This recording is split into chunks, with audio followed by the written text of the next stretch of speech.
Buletin Didik 7 Ogos bersama saya Zaiti Zubir. Assalamualaikum dan salam sejahtera. Pelaj rakyat Malaysia diseru menterjemahkan solidariti dalam melawan pandemik COVID-19 dengan mengibarkan jalur gemilang. Perdana Menteri Tan Sri Muhyiddin Yassin menyeru orang ramai menyahut seruan itu dengan penuh rasa bangga, tertib serta rasa hormat dan mengibarkan jalur gemilang di kediaman maupun kenderaan masing-masing. Saya sedar bahawa kita masih berada dalam tempoh yang agak mencabar susulan wabak COVID-19. Namun saya yakin bahawa saudara dan saudari mempunyai semangat cintakan negara yang tinggi dan dapat mengambil iktibar dan aspirasi daripada kepentingan meraihkan bulan bersejarah ini yang menyaksikan negara kita mencapai kemerdekaan.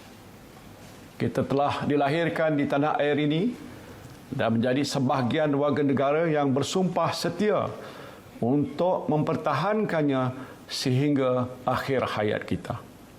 Tan Sri Muhyiddin berkata demikian sempena pelancaran Bulan Kebangsaan dan Kibar Jalur Gemilang 2021 yang disiarkan di stesen televisyen tempatan siang tadi. Terengganu merupakan tuan rumah pelancaran Bulan Kebangsaan dan Kibar Jalur Gemilang pada tahun ini. Namun disebabkan negara kini berada dalam pelan pemulihan negara bagi mengawal penularan COVID-19, tiada acara sambutan secara fizikal diadakan. Sambutan Hari Kebangsaan dan Hari Malaysia tahun ini mengekalkan tema tahun lalu iaitu Malaysia Prihatin. Orang ramai dinasihatkan supaya tidak menjalankan ujian antibodi untuk vaksin COVID-19 kerana masih tiada garis panduan klinikal dikeluarkan mengenai perkara itu. Menteri Penyelaras Program Imunisasi COVID-19 Kebangsaan, Khairi Jamaluddin berkata seperti mana garis panduan dikeluarkan Pusat Kawalan dan Pencegahan Penyakit MCDC serta pentadbiran makanan dan ubat-ubatan Amerika Syarikat FDA dan amalan di negara lain, ujian tersebut adalah tidak digalakkan. Masih lagi tidak ada garis panduan klinikal untuk tes antibodi mana yang boleh menghasilkan keputusan yang tepat ataupun accurate. Jadi kita harap bahawa orang ramai tidak akan menjalankan ujian tes antibodi kerana banyak perkara yang masih lagi kita tak tahu berkenaan dengan immune response yang kita dapat daripada vaksin COVID-19. Namun demikian, saya ingin menyatakan bahawa Institute of Medical Research, Institut Penyelidikan Medikal ataupun Kesihatan di Kementerian Kesihatan Malaysia sedang menjalankan kajian, kajian yang rigorous dan mendalam untuk melihat kepada kesan imun kita selepas sistem imun kita selepas kita menerima vaksin, sama ada vaksin Pfizer ataupun vaksin Sinovac. Khairi yang juga Menteri Sains, Teknologi dan Inovasi berkata demikian selepas mengadakan lawatan ke Pusat Pemberian Vaksinasi Integrasi PPVI Persada Plus di Subang pagi tadi.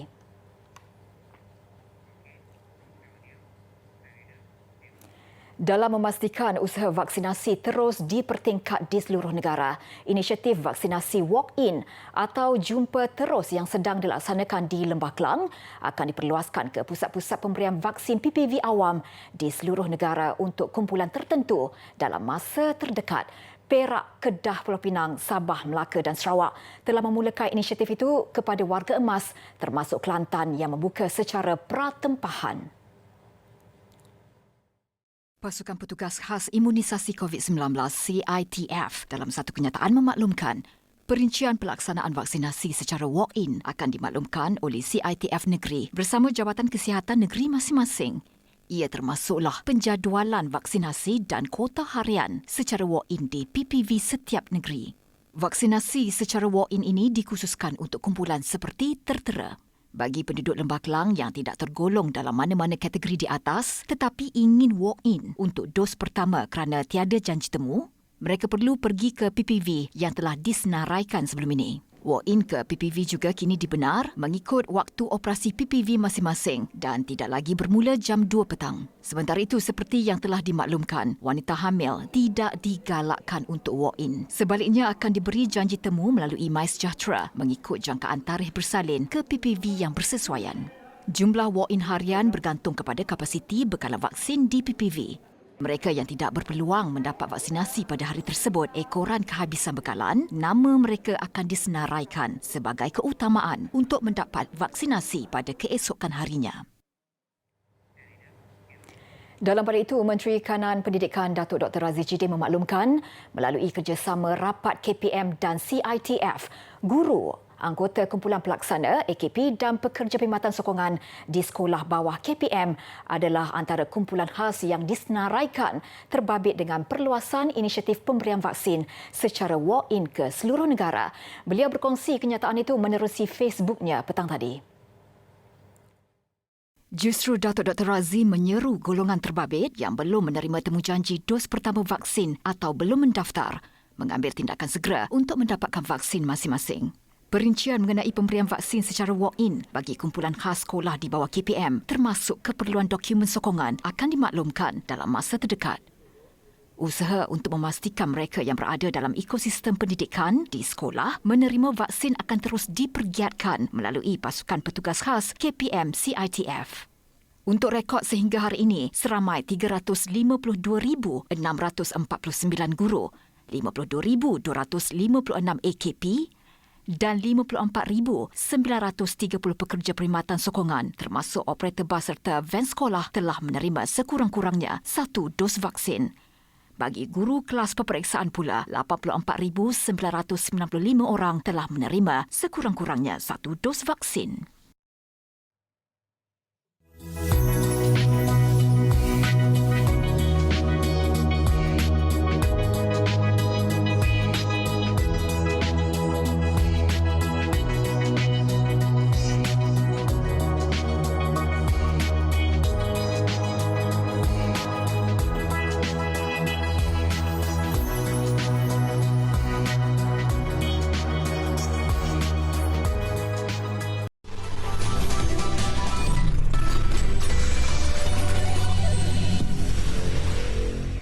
Bersua kembali, pertandingan Forum Remaja yang di-Pertuan Negeri Sarawak kembali lagi secara maya buat 2 tahun berturut-turut. Ia salah satu usaha Dewan Bahasa dan Pustaka DBP Cawangan Sarawak menggalakkan pelajar, khususnya golongan belia menggunakan bahasa Melayu baku dengan betul serta menanamkan semangat cintakan bahasa kebangsaan. Acara tahunan yang dijalankan sejak 1990 itu juga antara kerjasama DBP bersama pihak kerajaan negeri dengan Jabatan Pendidikan Negeri Sarawak dalam usaha mengangkat martabat bahasa kebangsaan secara konsisten melalui program co-akademik. Ia diadakan melalui rakaman telesidang menggunakan Zoom atau Google Meet. Menurut penganjur selaku perancang bahasa DBP Cawangan Sarawak, Stephanie Lenya Anak Chaung, pertandingan itu bertujuan melahirkan pelajar serba boleh dan berfikiran kritis. Kita ingin melahirkan pelajar yang mempunyai kebolehan yang tinggi serta berketerampilan dan mempunyai keupayaan untuk menyampaikan buah fikir mengenai sesuatu topik yang diberi dengan menggunakan bahasa kebangsaan yang betul. Kita ingin menanamkan minat dalam kalangan pelajar untuk terlibat dalam program co-akademik. Jelasnya, sambutan tahun ini dilihat berkurangan jika dibandingkan dengan tahun-tahun sebelumnya yang diadakan secara bersemuka. Namun, kualiti yang ditonjolkan peserta melalui pertandingan kali ini tidak dinafikan semakin memberangsangkan. Pihaknya juga berharap program itu dapat menjadi platform memupuk semangat cintakan bahasa kebangsaan. Kes demam denggi menunjukkan penurunan antara 20 hingga 94% di seluruh negara pada tahun ini berbanding tahun lepas. Menteri Kesihatan Datuk Seri Dr. Adham Baba dalam satu kenyataan berkata, bermula Januari sehingga semalam, jumlah kumulatif kes demam denggi yang dilaporkan adalah 16,565 kes. Ia menurun 74.1% atau lebih 47,000 kes berbanding 63,988 kes yang direkodkan bagi tempoh sama tahun lepas. Purata bilangan kes mingguan demam denggi yang dilaporkan sehingga kini adalah 534 kes berbanding 1,700 kes seminggu pada 2020 dan 2,500 kes seminggu pada 2019. Jumlah kematian akibat denggi sehingga kini pula adalah 10 berbanding 106 kematian bagi tempoh sama tahun lepas iaitu pengurangan 90.6%. Datuk Dr. Adham berkata walaupun negara sedang bergelut dengan COVID-19, semua pihak tidak boleh mengabaikan usaha pencegahan dan kawalan penyakit berjangkit seperti demam denggi kerana kealpaan itu boleh menyebabkan kejayaan yang telah dicapai terhapus dalam sekelip mata. Penang Free School merupakan sekolah tertua di Malaysia berusia lebih 200 tahun. Sekolah yang terletak di Georgetown, Pulau Pinang ini dibuka dengan rasminya pada 21 Oktober 1816 di sebuah rumah yang disewa di Loveland. 5 tahun beroperasi, Penang Free School berpindah ke bangunannya sendiri di Green Lane, Jalan Masjid Negeri sehingga ke hari ini. Ia pernah digunakan sebagai ibu pejabat tentera pembebasan kebangsaan India ketika Perang Dunia Kedua. Sekolah ini diasaskan ketika penjajahan British oleh seorang padri, Reverend Spark Hutchins. Antara petisyen awal Hutchins adalah untuk mewujudkan sekolah percuma, terutamanya bagi anak-anak yatim dan kanak-kanak miskin. Perkataan free pada nama Penang Free School merujuk kepada kebebasan semua bangsa untuk masuk dan bukannya merujuk kepada pelajaran percuma. Perdana Menteri Malaysia yang pertama, Allahyarham Tunku Abdul Rahman dan seniman Tan Sri P. Ramlee antara yang pernah mendapat pendidikan di Penang Free School.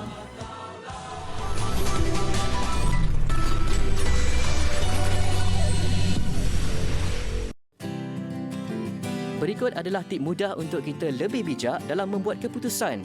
Pertama, hadkan pemilihan anda. Seterusnya, fikirkan kebaikan dan keburukan daripada pilihan tersebut. Paling penting, ikutlah naluri dan intuisi anda. Dan yang terakhir, pastikan anda jelas dengan tujuan serta keinginan dalam membuat keputusan. Semoga bermanfaat.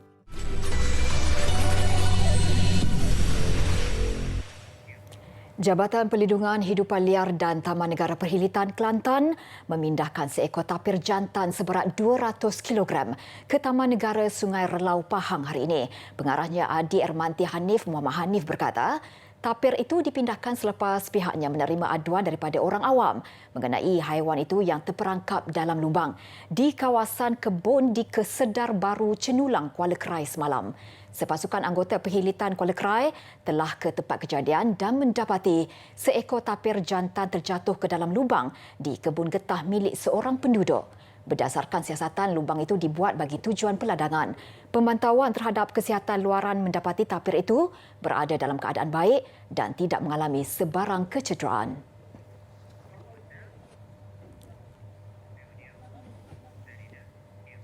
Kepada peminat filem franchise Star Wars, Hotel Star Wars atau Disney Star Wars Galactic Star Cruiser menjanjikan pengalaman mengasyikkan. Hotel mewah yang kini dalam pembinaan itu bakal dilancarkan tahun depan. Namun harga penginapan boleh dikatakan mahal. Disney mendedahkan harga pengembaraan ke dunia Star Wars itu termasuk penginapan 4 orang di kabin standard bermula pada harga $6,000 atau kira-kira RM25,300 untuk 2 malam. Ia termasuk pakej hiburan, makanan dan minuman serta akses ke Star Wars Galaxy's Edge di Studio Hollywood Disney di Florida. Peminat juga berpeluang merasai pengalaman menarik seperti bermain lightsaber dan membina model pesawat angkasa lepas.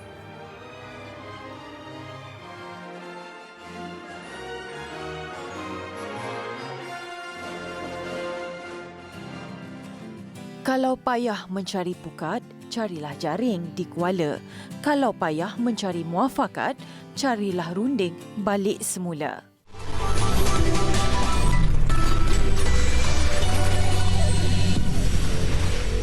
Paparan proses pembuatan batik di Mesir mengakhiri buletin didik malam ini. Dengan itu saya Zaiti Zubir salah hormat dan kita jumpa lagi.